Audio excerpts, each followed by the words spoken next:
So today I have the pleasure of speaking with my good friends. If you would introduce yourselves. Angelo Badea. I'm Dominique Badea. All right, so infertility is an issue that affects many couples. So I wanted to give y'all a chance to share your testimony with the world. I did do some research on the percentages of people that deal with infertility. But Dominique, you said that there were some differences based on race. If you could speak to that briefly before I go into my first official question. Absolutely. So infertility has different disparities, or racial disparities, should I say, amongst blacks and white Caucasian women or men. It's been shown that approximately 38% of Caucasian women will have a successful first round of IVF in comparison to black women who is about 25% of a success rate. There's also issues when it comes to insurance. I believe about 13% of Caucasian women will have access to insurance to pay for their full IVF cycle versus African American women, it's about 9%. So that's a major disparity as well. As far as age, there's also been a disparity. It's shown that women who are of not black descent. People of color, should I say, yeah. It's been shown that they would have to start an IVF process in their 40s or late 30s versus Caucasian women, they pick it up quickly that they have infertility issues and they have access to handle those infertility issues. There's many black women that you guys are well known of. Michelle Obama started her IVF process at 37.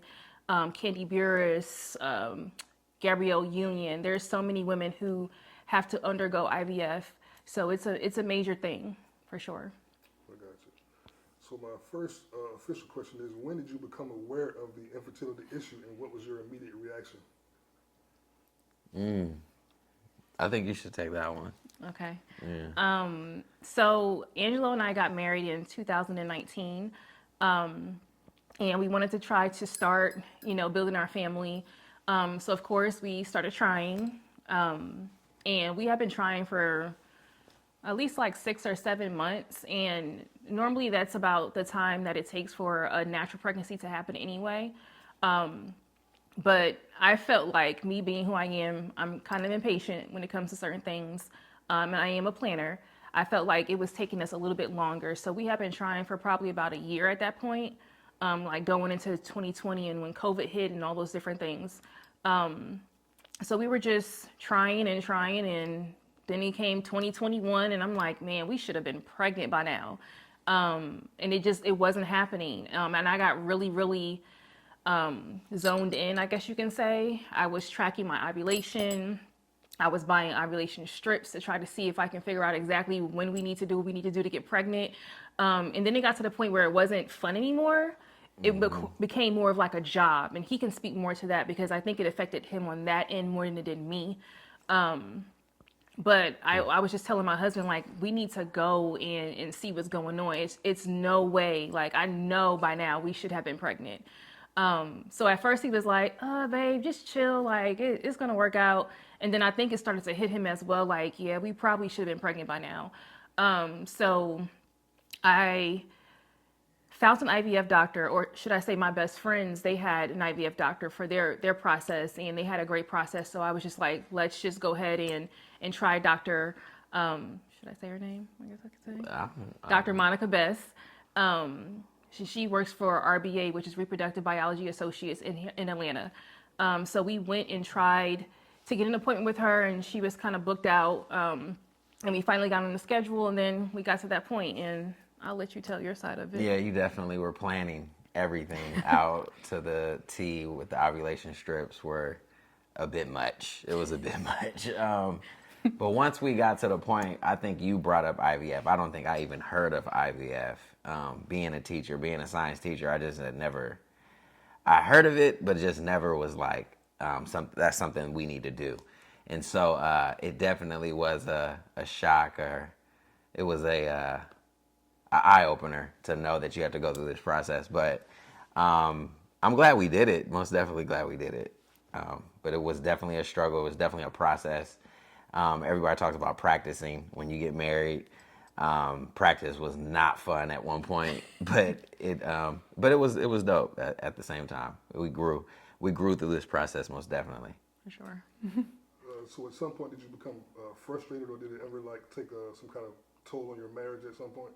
Not on our marriage. It just was like one of those problems. I think like a hurdle that any marriage, that's a marriage period. You're gonna hit a hurdle. You're gonna have to team up and try to solve the problem. I think I was frustrated just with the natural part of it. Like, man, I don't feel like I'm like all the way whole, I guess I can say, to say it like that, but because it wasn't just happening naturally. So it does get frustrating. It did get frustrating, but it wasn't like a toll on the marriage. I think when you share the frustration, it gets easier to do, easier to handle. Yeah, and I think if anything, it made us stronger, because it was difficult. Like, it's a lot emotionally, physically for me. Even the aspect of him seeing his wife, go through the shots and the pills and the surgeries and the procedures. Yeah, that was a lot. It's a lot. So, but even before we got to that part, Yeah. just the frustration in of knowing that it's like, okay, we need to go ask for help. that was crazy. That was wild. And then it's expensive, but we'll get to that. Yeah, we'll Yeah, get. so before we get to the actual process and what it entails, what were your initial conversations with doctors? No doctors. It was just one doctor. It was that, more you had to go get checked. Well, no, that's what I'm saying. That was just all a part of RBA's team. I wouldn't say like we tried to find multiple Oh, yeah. fertility doctors. That's what I mean. Like, but I would say that was a shock. That was a bit of a Tell the truth. that was a bit of a shock to your system to have to go talk to your doctor. And then of course, like black men with doctors, we just don't we don't fool with doctors for real, culturally. And so I had to put a lot of that thinking, that mindset to the side and have a growth mindset and just kind of move forward with the process. For me, it was a lot. I was scared, more so, just because I know people who have undergone IVF, and I mean, they've done like 5 and 6 cycles of that, and that's a lot. So I was just asking the Lord to like make this work. And then I felt his energy, how it took a toll on him, like as a man, like just knowing what it was on his end, and then on my end, it was like, okay, what did I do wrong growing up? What are these issues? Why didn't I know these issues before? Why didn't doctors or my OB that I was going to tell me that I might have fertility issues and, have issues having the pregnancy naturally? We just weren't prepared, because you're not getting married and you're not having conversations like, hey, we're going to have to do IVF. Like, that's not what you're thinking when you're trying to build your family. So it was just shocking. I mean, I think he cried, I cried, but here we are. Yeah. So. Okay. You did speak about resources in your conversations with the doctor. Can you speak about the... Absolutely. So it's expensive. The average IVF cycle costs between $40,000 and $62,000. One cycle. That's about right. We went all right. through Dr. Monica Best. She was out of network for us, but I wanted to go to her. So to even start our process, we had to drop $5,000 immediately, right off the bat. That wasn't medicine, that wasn't doctor visits, none of that. It was just $5,000 off the bat. Consultation. Right. Which started everything though. Yeah. Thank God my insurance at the time that I was at my previous position, that insurance covered a lot Of the medicine. of the medicines, of the doctor's appointments, and you're going to the doctor like every other day at one point, which is a lot. You're getting blood work done. I was taking 3 or 4 different type of medications a day, and I mean needles, not just like pills, birth control, patches. You can think about it, you name it, I probably did it. So it was a lot, but thank God again we had insurance. And then I think total for my medication, we capped exactly at $15,000, and we still had to come out of pocket about $4,000 after still using the insurance. So right off the bat, we spent about $9,000 just out of our own money. So again, those women who don't have insurance and they're going through this and they're paying out of pocket, it's crazy. And that, I think that kind of speaks to like the disparity part. When I was researching this as well, one of the disparities is that the finances. A lot of our people don't have that extra money to get into a process like this and to have it all paid in full like that. So that's why you see so many disparities racially when it comes to IVF or infertility issues, because the people of color just don't have the extra money like that. Luckily, we were blessed and graced to have the money, to have the money for that position, that part too, because you can have the money, but then something go wrong. You need tires, you need a new car. We were very fortunate to be in the position that we were in. So. Okay, so you touched on it briefly, but I was going to ask you to speak on the actual IVF process and what it consists of. I know there was a research and saw there were egg retrievals and transfers, and you spoke about injections. Can you speak on the entire process of what that? So before we even get to that, before we even get to like all the medicine, injections, all that, there's a lot of appointments. There's a lot of blood work. And when I say you got to have money, when we say you're out of network, that means you're paying. There is no copay that you have to pay. You have to pay like the full amount. So just for me, I think I went to the doctor, like I had 4 appointments all in 1 month. So I was there every week. So that I have to take off work to do that. I have to, this gas, all of that stuff. But then before we even got to her egg retrieval and all that, there was appointments she had to go through. I think you had like 2 or 3. Yeah, I had to go through appointments where they would come in and they basically will flush your system, your reproductive system, to make sure that you don't have any blockages. They want to see what's in your uterus that can basically hinder your IVF process from being successful. I was doing blood work. We had to do genetic testing. Yeah. That was expensive to see any type of autoimmune diseases or any diseases that he may have or I may have. So we did all that up front. Yeah, he had sickle cell trait. So that was a big thing. And then they give you all of your information and they tell you, hey, this is what you're going to be doing, or this is what you're not going to be doing. This is your protocol procedure for your medication. So that was before even getting to that part. We started October 2021. Okay, so let's just put that in perspective. That started October 2021. Egg retrieval wasn't until April 2022. Right, like right. April, May. Yeah, so we had a consultation with our doctor, Dr. Bess. She gave us the option to do 2 different ways, IUI or IVF. And then she gave you the percentages of what would be successful or not. And we decided that IVF would probably be the best bet for us based on results from his testing and my testing. After that, we would have multiple like telehealth meetings with her. And we started going in. I had to have fibroids removed, polyps removed. That was 2 procedures. Am I missing anything?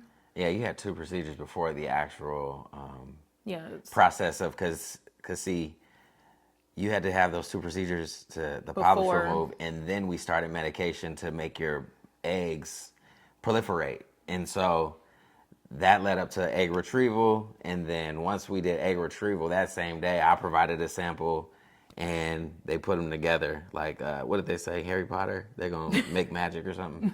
It was something corny, but they did that. And I think we had on egg retrieval day, we had 17 eggs.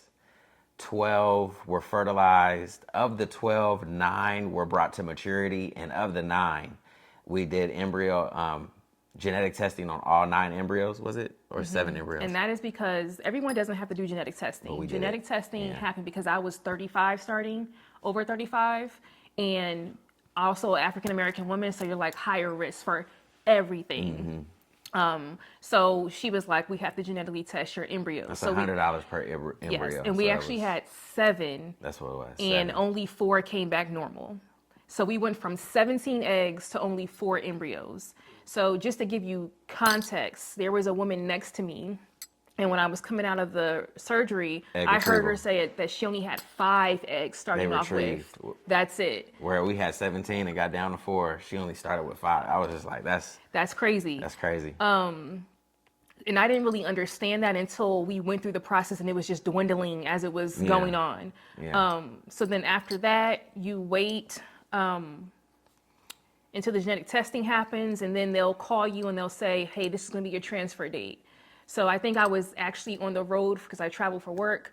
It was in May, and I called Angelo once I got the call, and I was like, oh my God, we're about to do transfer in June. I believe it was June 4th, the day we actually did the embryo transfer. So It was June 8th. I just looked at the camera. I'm sorry. okay, to June correct 8th. you, but yeah, the 8th. So you go into this room to the doctor's office, and they have this screen next to you, and they say you're going to see this light flash, and that's going to be when your embryo actually is transferred.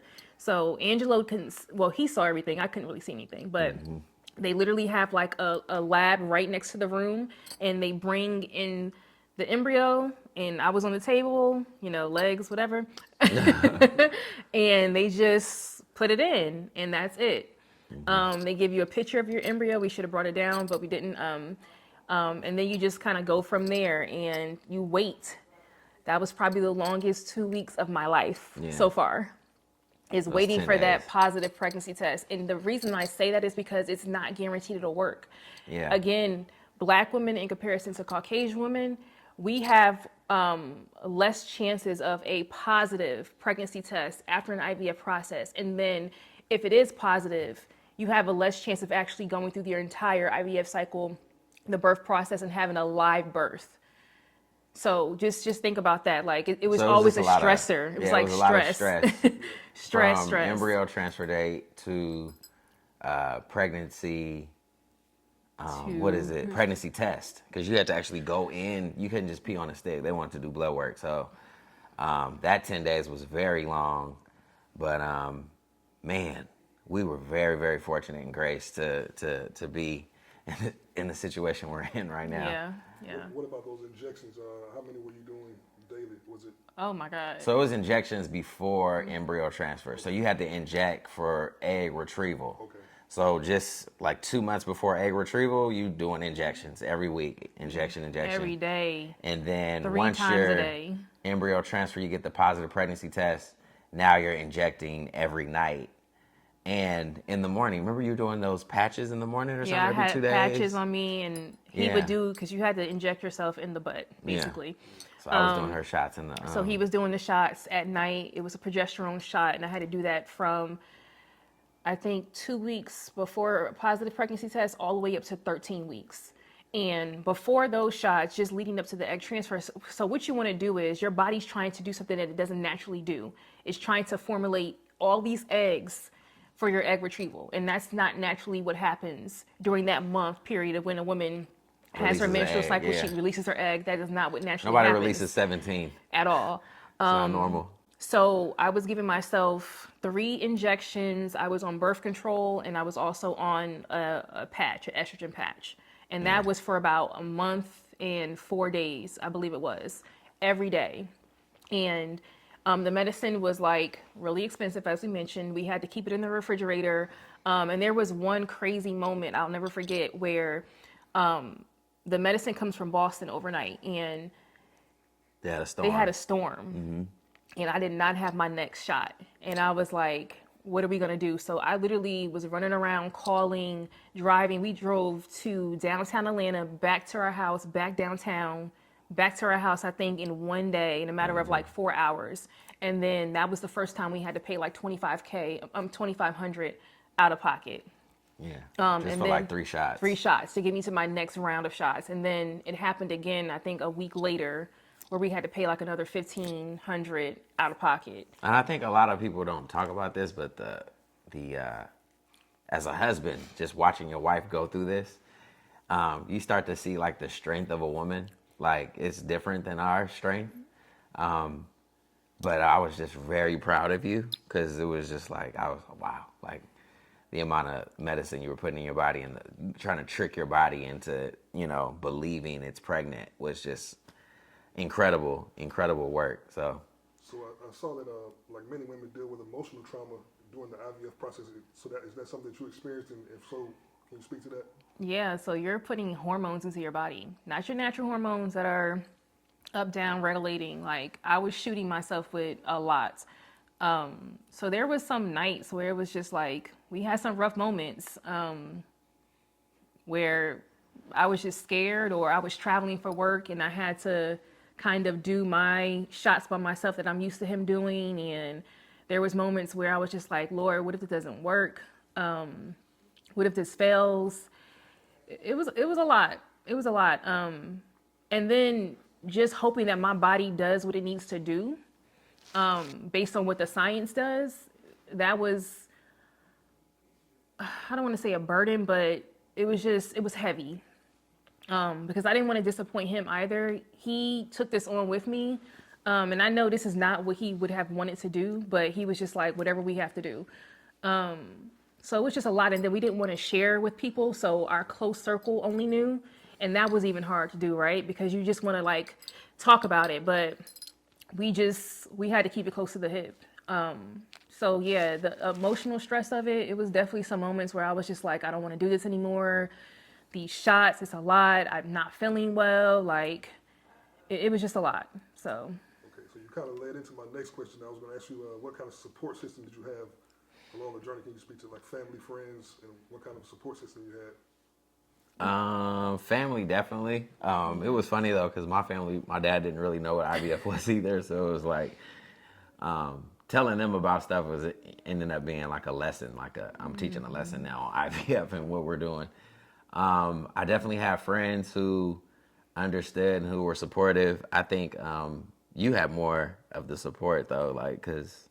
I mean, my best friends had just went through it, so yeah, exactly. They were like, I was calling her like, what does this mean? What do I do this time? Yeah. So, excuse me, she was really, really at the hip with me on this. She kind of walked with me.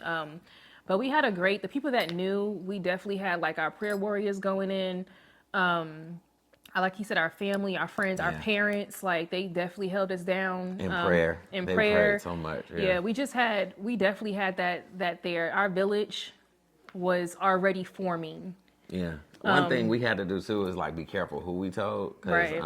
There was some negativity of it. A wise woman once said, when you put seed in the ground, don't dig it up by talking about it.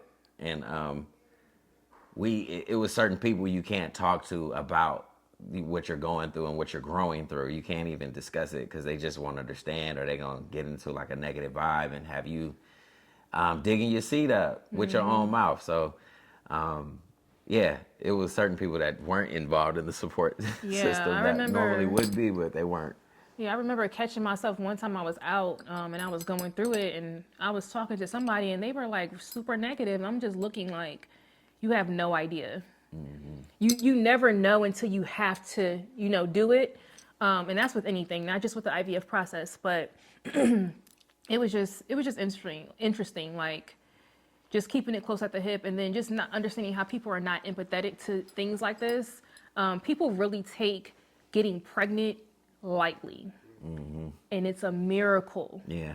It's a miracle to get pregnant naturally. Every single time. And I don't think people really understand that.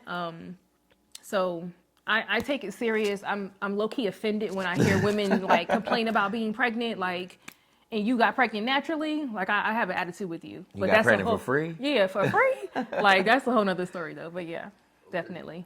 So you go through the IVF process, and at some point you finally get the big news. When did you find out that you were pregnant, and what kind of emotions ran through both? The day before Father's Day. Mm. Yeah, that's when we found out. I think you found out 2 days before. Yeah, where were you at? It was my best friend's birthday, one of my best friends, and she was here, and I had left for the weekend, and he knew like that Friday we were gonna go in and do blood work, but I didn't sleep the night before. I don't know how he was because I wasn't here. He was by himself at the house. Yeah, I rested, man. I was in faith. I trusted God. I just went to sleep. Like, I'm about to go to bed. It's nothing we can do. I think that's one thing, too. Like, when you walk through this process, is how much everything's out of your hands. Yeah. Even becoming a parent. Like, after you're a parent, everything's out of your hands. And you don't control nothing.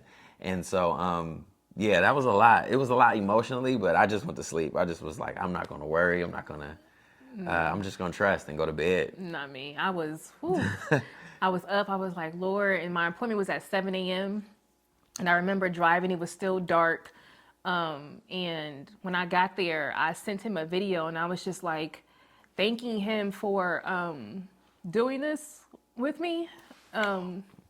Just because I know it's a lot on him, it was a lot on us emotionally. So I was just in the parking lot, just thanking God and worshiping. And then I sent him the video. And he said he cried when he saw it. And he was like, I felt like I knew then that you were pregnant. Yeah. But I was still scared. I was like, man, Lord. You sent the video before you went in to get the blood Yeah. work. And sent the video. So when I watched it, I was like, oh, we're pregnant. And I just had a moment. I worshiped. I cried. It's a lot of emotional like toll, and it's a spiritual toll walking through this, because it was like I just said, it's so much out of your hands. Like every step of the way, it's like you're just trusting that the embryo's mature. The embryo's gonna be transferred and then attached to the lining. Like nobody talks about those little things, but you have those moments where you're like, there's nothing you can do. I can't help it. I can't help the embryo attached to her uterus lining. Like you can't put your hands and help. You know what I mean? And so, it was just a lot of faith, a lot of trusting. Yeah. And then I went into the doctor's office. They do the blood work, and they send you on your way. And I'm just waiting, like looking at my phone, looking at my best friends. They're like, oh my God, I hope it's good news, because if not, our weekend is ruined. And I'm just like, so I think it was about 5 something, and I was on my friend's couch, and I saw the number come up, and I was like, oh my God. So I let it ring for a little bit. And when I picked up, I was like, hello? And she was like, this is such and such from RBA. We have your results. And they're so monotone. Like, they don't give you any excitement. You're just like, okay, am I pregnant or not? So she was like, I just want to let you know it's a positive pregnancy test. I think I screamed. And my friends was like, are you okay? And I'm like, I'm pregnant. So I waited for a little while. I didn't call him right away. I wanted to get home. You told me the next day. Yeah, my friend had balloons ready for me. I get in the house. I'm trying to set stuff up and rush. I was trying to beat you home because you went somewhere. I went to get my hair cut. Yeah, he went to Alabama to get his hair cut. So I'm trying to beat him home, looking at his location, like, okay, I'm going to get home first. So I set everything up. I had already ordered stuff just in faith, like, we're going to be pregnant. Right. Got a dad onesie for him, a little box with some sneakers because he's a sneakerhead. And then he comes in, and I'm like, right there, over there in our dining room area. And he comes around, and he was like, we're pregnant. And then this fool says, are we having twins? Why do you have two pairs of sneakers out there? I'm like, bro, like, no, like. Well, like, this is the thing, when you walk through the IVF process, if you have a good doctor, they kind of tell you a lot of the, I don't want to say proclivities, but stuff that happens with IVF. And one of the things that happens is the embryo will split, and you'll have twins or triplets. So when I saw them 2 pairs of sneakers, my heart really fell through the floor, because I thought we were having 2 babies. No, but it was just one. Thank God. So I thought it was super dope too. It was like the day before Father's Day. The Lord is so funny, and he's kind, but that was super dope. So then we left here, we went to my parents' house, and I gave my dad a Father's Day gift, and he opened it up, had no idea. He did his little thing. So it was a great weekend. And then we flew and went to Denver. Yeah. Yep, and couldn't tell nobody who was pregnant. We was already taking belly pictures. Yeah. Nothing's there, and no bump. Just happy and elated, just blessed. And so a few months later, you get the news of the gender of your baby. What did that mean to you? Did you have one boy or a girl? What were y'all expecting? I didn't care. Yeah, we didn't care. I didn't care. After you go through all of that, you just like, I want a healthy baby. That's it. A healthy baby and a healthy pregnancy. It was amazing, though. We had it right at our house at Gender Reveal. All of our family, our close friends, they were all here. It was like probably 50 people here. And we went right in our front yard and popped the popper, and we saw pink, and I just went crazy. And then I was like, oh my God, like, we're really having a baby. And I just kind of broke down. It was amazing. I mean, I'm a girl mom. Yeah, I'm a girl dad. I was very excited to find out we were having a baby girl. One of my friends has a girl first, and then he had a boy, so he kind of gave me some insight, wisdom into why it's cool to have a girl first. So he needed a girl first. We're happy about that. Yeah. He needed a girl first. So before we get to the birth of your daughter, what kind of advice would you give those who are thinking about embarking on an IVF journey? I'll let you go first. To the men, I think going to it open-minded. When I went into it, I didn't think anything was wrong. I thought it was all gonna be her, but it was. I had a varicose vein in one of my testicles.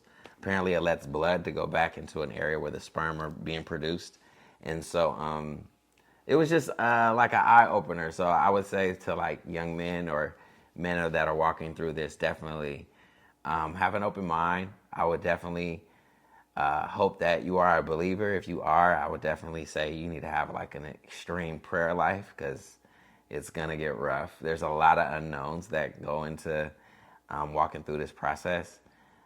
So you're definitely gonna need faith. You're gonna need to trust God in this.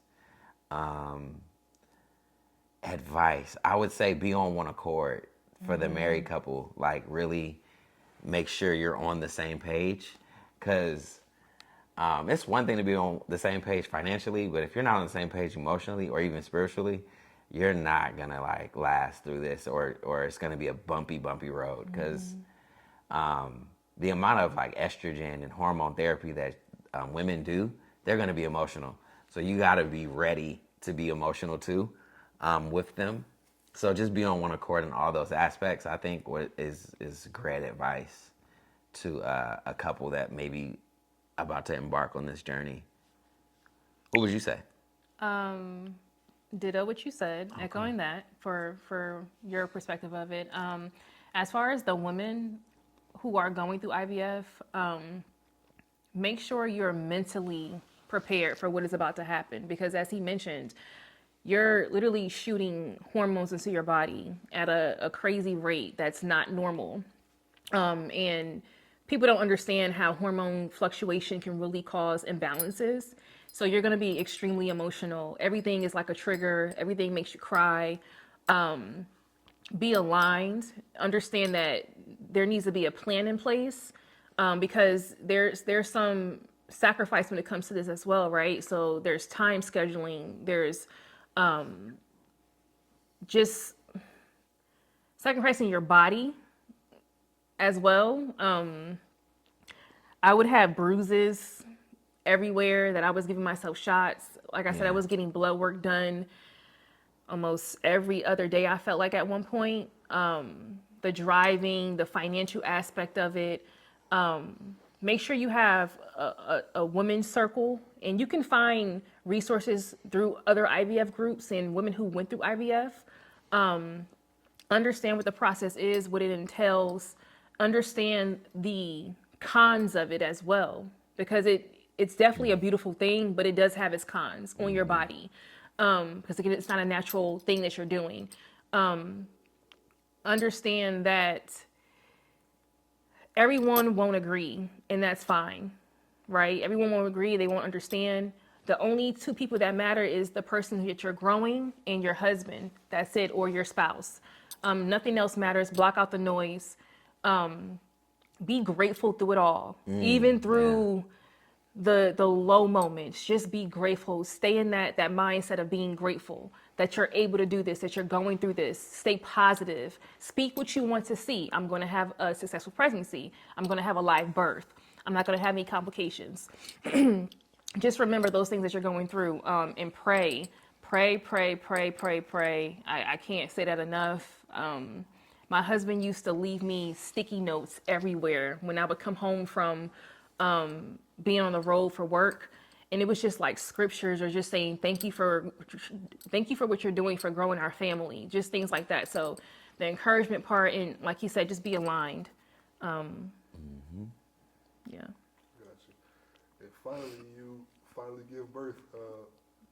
When did you give birth? And can you speak to what your daughter means to you and how she's changed to both of you? So I went 41 weeks. Yeah, 41 weeks and 3 days. Yeah. Our daughter's name is Leilani Aria Badea. Leilani was not trying to come out. She was not ready for this world. She was like, I just want to stay in here and stay warm and cozy.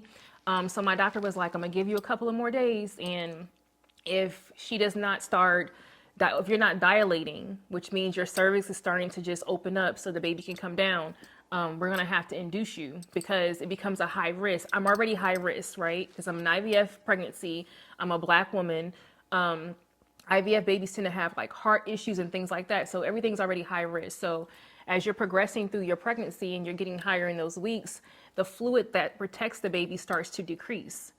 So they're not going to let you continue to wait too long, especially like after the water breaks and stuff like that. So what was it, that Monday we went in? I think it was the 27th?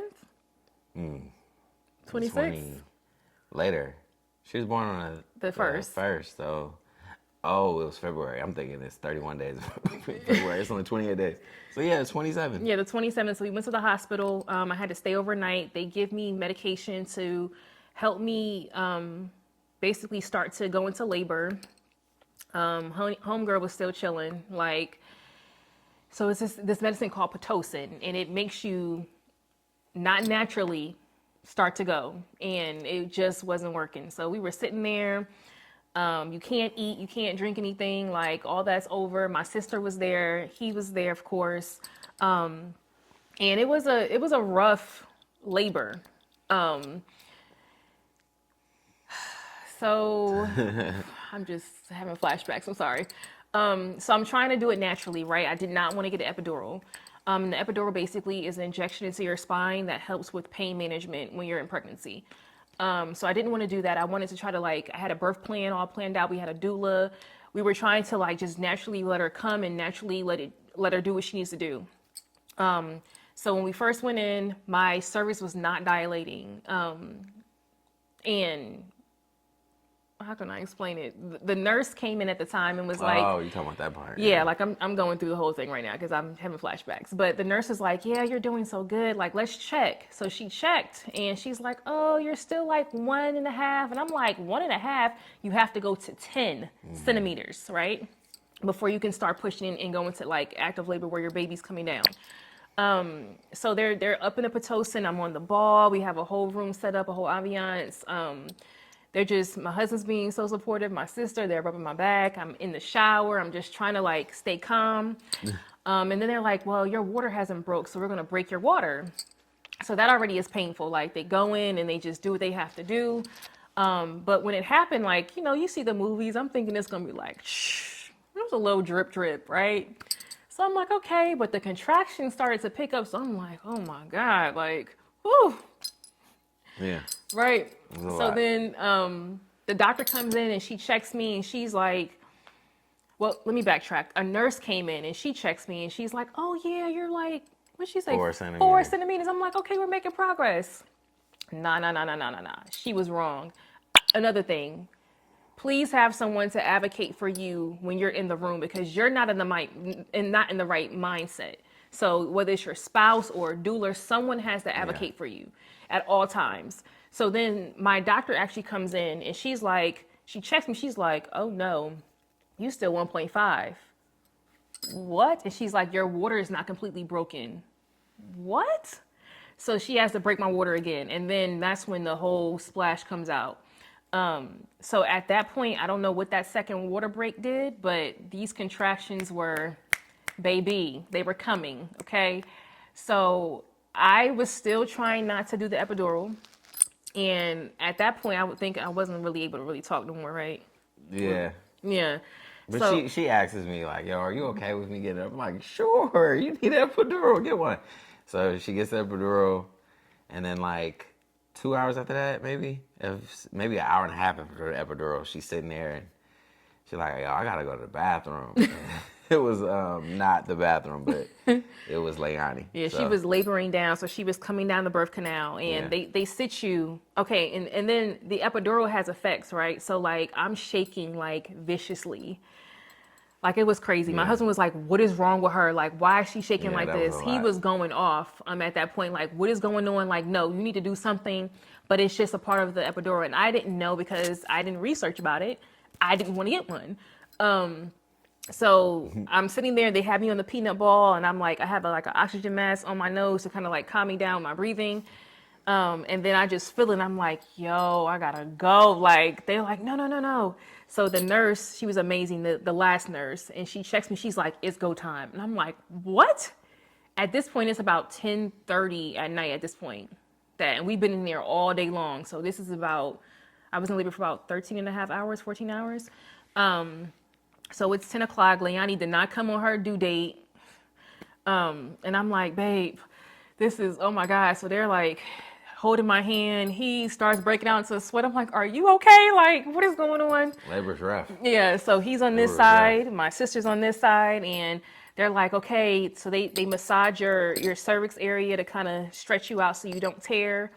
And she was like, just keep pushing. So my sister showed me what it looked like, but it's basically like, you know, the head comes out and then goes back in and just kept doing that. Nobody tells you that part. It's like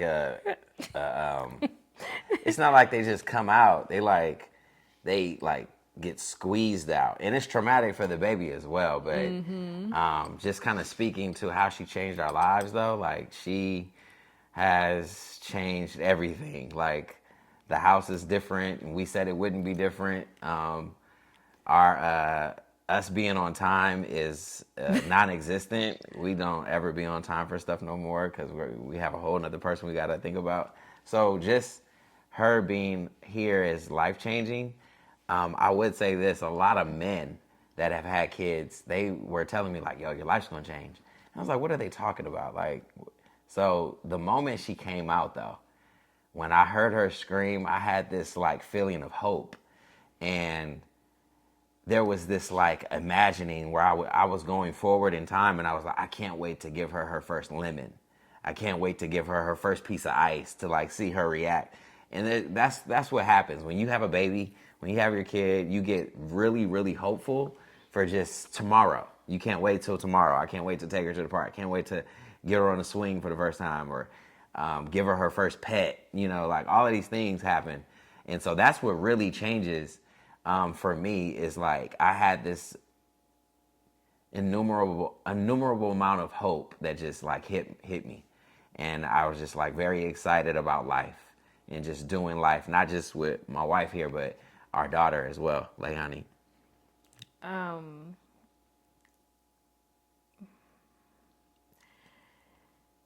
I can't, like, I don't even know how to Put it into words. yeah, like describe it. It's not a love you feel for your husband. It's not a love you feel for your parents. It's a different type of love. That little girl has shown me how strong I am. She's made me a better person. She's helped me understand that I can do anything. She gives me purpose. She helps me get up in the morning when I don't feel like it. When I'm sad, she'll come and smile, and it'll just do something. Her personality is out of this world. She's just an amazing little human being, and just to see her from that moment till now, it's remarkable. She's gonna be a light, and we pray over her all the time. I prayed over her so much when she was inside of me, and then I also had a moment where I was like, I don't want her to come yet because I have to share her with everybody now. And it's just been her and I for the past 9 months, right? So it's just like,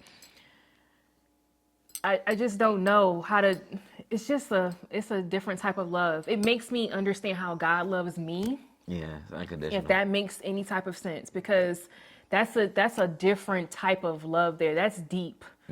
That's a deep type of love. And like I said, it's not in comparison to him because there's no comparison. It's apple and oranges, but she has just made us better. We've definitely had our challenges. Don't get me wrong. Being a parent is a labor of love. It's one of the most hardest things I've ever had to do. And I got a PhD. That was hard. But this is different. But it's worth it. The days are long, but the years are short. Okay, this first year was just like, woo, woo, woo. We were always like, we can't wait for her to do this.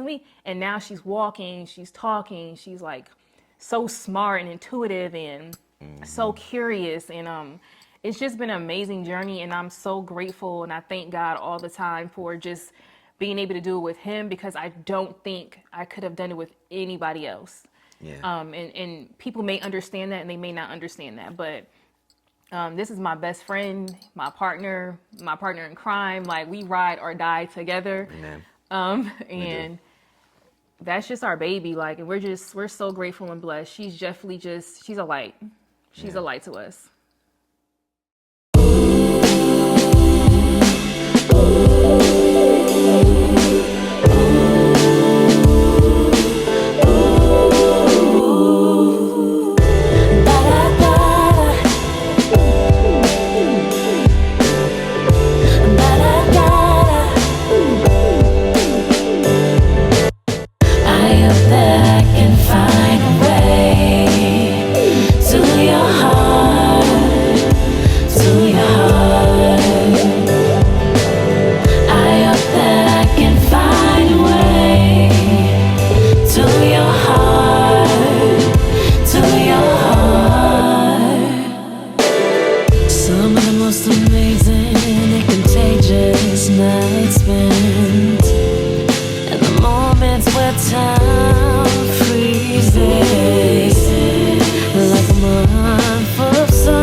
Much more